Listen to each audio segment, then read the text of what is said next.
D'aller faire venir le Père Noël chez vous, appelez l'association Barbe Blanche. Et avec nous pour en parler, son président Bruno Erhardt. Bonjour.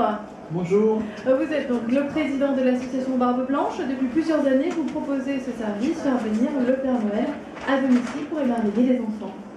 Oui, ça fait exactement, à peu près 17 ans qu'on organise ces animations et on va avoir environ entre 90 à 100 familles le soir du 24. Donc c'est une organisation qui est assez bien rodée.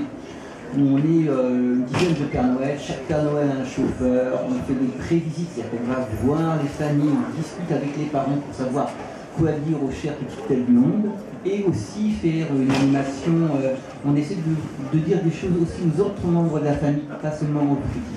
Et alors ça prend le métier de Père Noël, on passe par où, par la porte ou par la cheminée? On passe par la porte et on passe par plusieurs portes, parce qu'il faut d'abord avoir un profil un peu particulier.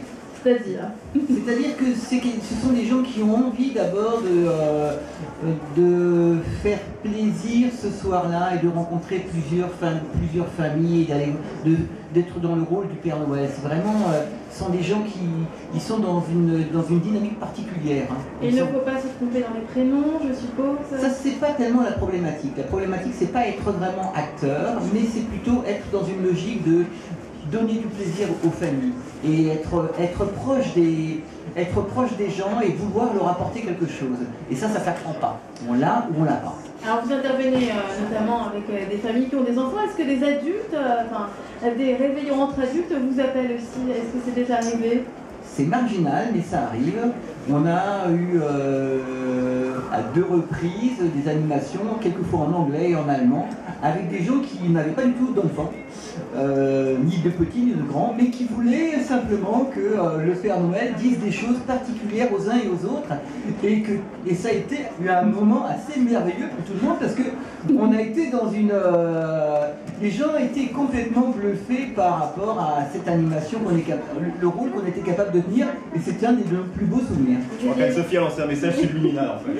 Oui, j'avais bien compris. C'est l'invité surprise de la soirée. Voilà. Alors vous avez dit le Père Noël connaît un déficit de valeur. Oui, ce que je veux dire par là, c'est que cette année, on a demandé à quelqu'un qui est une psychanalyste, une personne extraordinaire qui s'appelle Madame Charlotte Erfret, de bien vouloir être la marraine de notre organisation. Pourquoi? Parce qu'en fait, souvent, cette animation-là, ou ce rôle-là, peut être complètement galvaudé.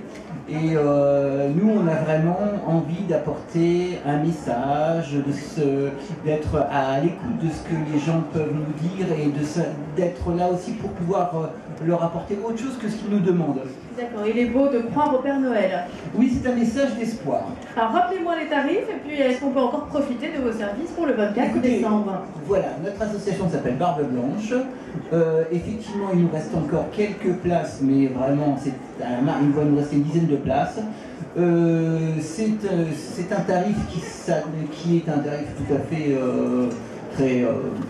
vraiment pas cher. Abordable. Abordable, ouais, j'ai perdu le mot. C'est 55 € et on fait, bien évidemment, il y a une prévisite, il y a une visite, il y a un chauffeur, un Père Noël, c'est toute une animation. Pas les reines? Des reines? Si, c'est le chauffeur des reines. Un peu exigeante quand même. Hein. C'est le budget journaliste. Non. Bon, très bon prix, 55 € donc Barbe Blanche. On retient le numéro 03 88 26 76 87 pour la 17e année. Voilà, joyeux Noël. Bravo. À tous. Voilà. Merci à vous. Et on revient dans un instant, n'oubliez pas, en direct, dans un quart d'heure, Charles Winston, notre invité. C'est un événement, ce sera à suivre, rappelons-le, sur tapmusique.fr pour celles et ceux qui n'auront pas la possibilité de nous rendre en visite. On est de retour tout de suite après Calogero, voici En Apesanteur.